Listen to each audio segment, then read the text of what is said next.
Para calon penerima sakramen penguatan yang berbahagia, bersama-sama dengan para imam dan petugas liturgi sore ini, bersama-sama dengan para pendamping, panitia krisma, orang tua, keluarga, dan semua yang hadir di dalam perayaan Ekaristi ini. Pertama-tama saya ingin mengucapkan selamat kepada para calon penerima sakramen penguatan.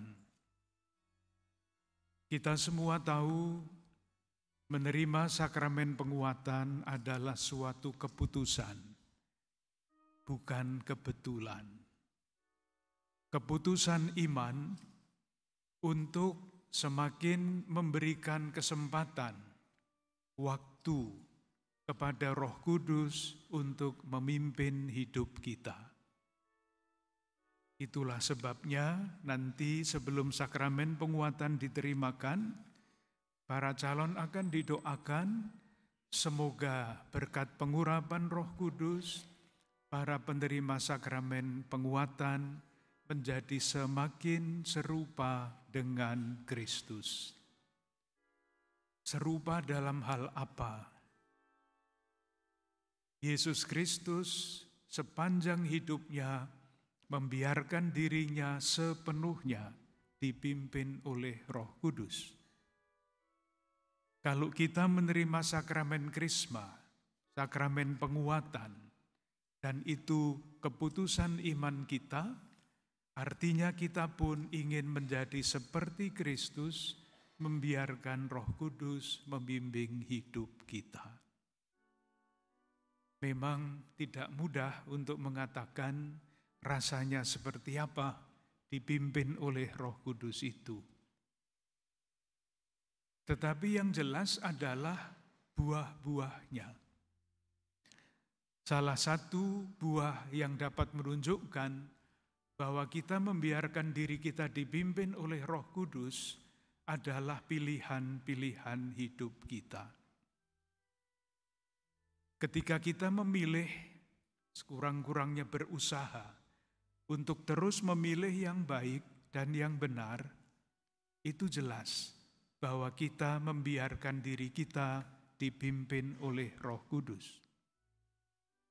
Tetapi kalau kita selalu berusaha hanya untuk memilih yang mudah, untuk memilih yang menyenangkan, itu tanda yang sebaliknya. Kita kurang memberi waktu dan kesempatan kepada Roh Kudus untuk memimpin hidup kita. Pilihan-pilihan itu bisa sederhana, pilihan-pilihan itu bisa besar. Dan pilihan-pilihan seperti itu dapat kita saksikan dalam diri Paus Fransiskus yang baru saja mengunjungi negara kita. Pilihan-pilihannya seringkali berbeda dengan yang dipilih orang lain. Misalnya, semua orang bingung, termasuk pemerintah, ketika Paus memilih untuk naik mobil buatan dalam negeri. Padahal biasanya kalau tamu negara yang dipilih adalah mobil-mobil yang kuat, yang besar. Pilihan. Maksudnya apa? Maksudnya jelas, karena Paus ingin sehati dan seperasaan dengan bangsa kita. Kalau memilih mobil yang hebat, pasti beda. Nyatanya sekarang Pak Jokowi juga memilih mobil yang sama. Ketularan. Kalau beliau merayakan ulang tahun, siapa yang diundang? Yang diundang bukan pejabat-pejabat Vatikan, para uskup, para kardinal, bukan. Yang diundang adalah para pengemis yang sehari-hari kalau malam hari tidur di lapangan Santo Petrus. Pilihan. Pilihan yang baik dan yang benar. Karena apa? Karena beliau ingin sungguh-sungguh memberi perhatian kepada saudari-saudara kita yang kurang beruntung. soal salaman saja. Kemarin orang berebut salaman dengan paus, rebutan. Tetapi saudari-saudara kita yang difabel, yang berkebutuhan khusus, bukannya mereka berebutan, paus mengelilingi satu persatu memberi salam kepada mereka. Pilihan. Pilihan yang baik dan yang benar. Dan tentu saja kita yakin bahwa Paus Fransiskus membiarkan dirinya dipimpin oleh Roh Kudus. Dari sepatunya juga bisa dilihat pilihannya. Sepatunya biasanya kalau paus itu merah atau putih. Paus menggunakan sepatu hitam. Dan kemarin saya lihat dari dekat, sepatunya itu sudah lecet-lecet, tandanya sudah lama dipakai. Sampai banyak orang yang merasa tidak nyaman kalau memakai jam tangan yang harganya mahal. Karena jam tangannya paus harganya 150.000. Sehingga banyak yang mencopot jamnya yang bagus itu disembunyikan kalau ingin berjumpa dengan paus. Pilihan. Kita pun diajak untuk memilih. Seperti dikatakan di dalam surat Rasul Yakobus tadi, jelas sekali diikuti oleh paus. Kalau mengundang berpesta, jangan yang sudah biasa berpesta yang diundang. Tetapi yang tidak biasa berpesta, yang berpakaian buruk dan sebagainya. Saudari-saudaraku yang terkasih, kita umat Keuskupan Agung Jakarta bersama-sama juga sudah membuat pilihan. Pilihannya antara lain tertulis di dalam semboyan ini. Di bawah lingkaran itu ada tulisan solidaritas. Itu pilihan kita sebagai umat Keuskupan Agung Jakarta.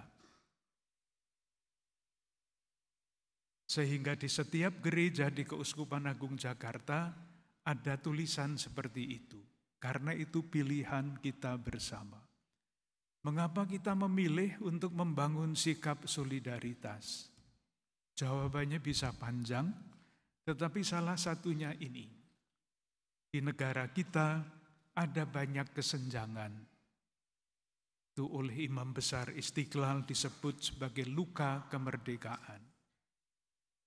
Dari satu pihak banyak saudari-saudara kita, anak-anak kita yang masih balita kekurangan makan, istilahnya stunting, tengkes bahasa Indonesianya.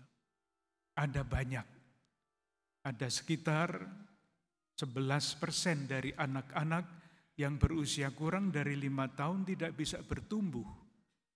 Fisiknya, mentalnya, otaknya karena kurang makan. Tetapi dari lain pihak, kalau kita membaca koran, surat kabar, warta berita, berapa banyak sampah makanan yang dibuang di negeri kita ini. Setahun yang lalu saya baca sampah makanan yang dibuang 1 tahun di negara kita itu, kalau dirupiahkan jumlahnya 330 triliun rupiah. Beberapa minggu yang lalu saya mendengar angka yang sudah bertambah, lebih dari 500 triliun rupiah. Setiap tahun sampah makanan dibuang. Sementara yang lain kekurangan makan. Oleh karena itu kita umat Katolik Keuskupan Agung Jakarta diajak untuk terus bertumbuh, membiarkan Roh Kudus berkarya di dalam diri kita, untuk menumbuhkan semangat solidaritas dari yang kecil sampai yang besar. Kita berdoa semoga kita masing-masing, khususnya saudari-saudara kita, anak-anak kita yang baru saja yang akan menerima sakramen penguatan, sungguh memberikan kesempatan dan waktu kepada Roh Kudus untuk membimbing hidup kita. Tampak di dalam pilihan-pilihan kita, selalu berusaha Saya katakan berusaha karena belum tentu berhasil. Selalu berusaha untuk memilih yang baik dan yang benar, tidak sekedar yang gampang dan yang menyenangkan. Mengakhiri renungan ini, ketika saya merenungkan bacaan yang pertama, kalimat yang terakhir, Nabi Yesaya berbicara tentang air yang menyuburkan. Terlintas di dalam diri saya suatu dongeng tentang air. Akan saya ceritakan sekali lagi untuk menutup renungan ini. Soal memilih. Pada suatu hari, Tuhan memanggil air ciptaannya. Dan Tuhan berkata kepada air itu, air ciptaanku, apakah kamu mau saya beri tugas yang berat tetapi mulia? Air itu ragu-ragu, mulia tapi berat. Tetapi sesudah beberapa waktu air itu mengatakan, bertanya dulu, apa itu Tuhan? Tuhan menjawab, kalau kamu mau, saya akan mengutus kamu untuk menyuburkan tanah gersang di seberang padang gurun. Sesudah berpikir sebentar, air itu mengatakan, baik Tuhan, saya terima. Mulailah air itu menghimpun diri dari titik-titik kecil menjadi arus. Mulailah air mengalir. Belum lama mengalir, dia sampai ke tubir jurang, tepi jurang. Dia berhenti, ragu-ragu, karena dia harus terjun ke jurang itu. Pada waktu itu, Tuhan berkata lagi, air, kalau kamu tidak tahu, tidak mau, tidak berani terjun ke bawah, bagaimana kamu dapat menyuburkan tanah gersang di seberang padang gurun? Waktu itu air menjawab, baik Tuhan, saya akan memejamkan mata saya dan meloncat. Waktu itu air masih tahu bahasa Indonesia, jadi jawabnya pakai bahasa Indonesia. Ia memejamkan air dan terjun, sakit rasanya ketika jatuh di jurang. Tetapi sakitnya membahagiakan, karena dia dapat melanjutkan perutusan. Dia mengalir terus, sampailah dia di kaki gunung, tidak bisa didaki.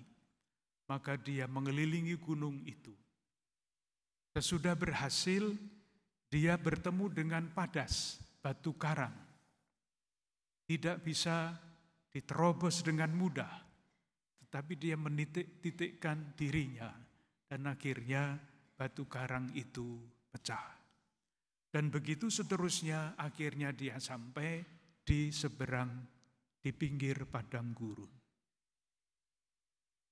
Ia mulai berpikir bagaimana caranya melintasi padang gurun ini untuk sampai ke tanah gersang di seberangnya. Dia menghimpun diri menjadi arus yang dahsyat. Padang gurun diterjang, tidak berhasil. Dalam beberapa meter, sesudah beberapa meter airnya itu habis ditelan padang pasir. Dicoba lagi, gagal lagi, dicoba lagi, gagal lagi. Karena memang padang gurunnya terlalu panas dan terlalu kering. Ia duduk sambil menangis. Pada waktu dia terduduk, matahari datang dan berkata begini, air sahabatku, mau kamu saya bantu untuk menyeberangi padang gurun ini? Syaratnya adalah kamu harus kehilangan jati dirimu. Saya akan memancarkan panas ke atasmu dan tidak akan lagi kamu berbentuk air. Kamu akan menjadi uap yang naik ke atas. Dan kalau kamu sampai di atas, nanti akan saya panggil teman saya yang namanya angin. Angin akan membawa kamu melintasi padang gurun dari atas. Dan di seberang sana, Saya akan memanaskan kamu kembali dan kamu akan berubah lagi menjadi air hujan. Tetapi kamu akan kehilangan jati dirimu. Air setuju, demikianlah yang terjadi, matahari memanaskan air itu, air menjadi uap, tidak kelihatan air lagi. Angin membawa dia ke seberang padang gurun, dia jatuh lagi sebagai hujan, dan tanah gersang di seberang padang gurun menjadi subur. Memilih untuk berani terjun, sakit, tapi sakitnya membahagiakan. Berani kehilangan jati diri, tidak diakui lagi sebagai air, berubah menjadi uap. Tetapi kemudian berkat kerelaan untuk berkorban, kehilangan nama, ia dapat menjadi penyubur hujan yang menyuburkan tanah gersang di seberang padang gurun. Semoga kita pun berkat bimbingan Roh Kudus dapat menjadi tanda petik air yang menyuburkan kehidupan. Kehidupan di dalam keluarga, kehidupan di dalam paroki, kehidupan di tengah-tengah masyarakat. Itulah yang akan kita doakan di dalam perayaan Ekaristi ini. Tuhan memberkati.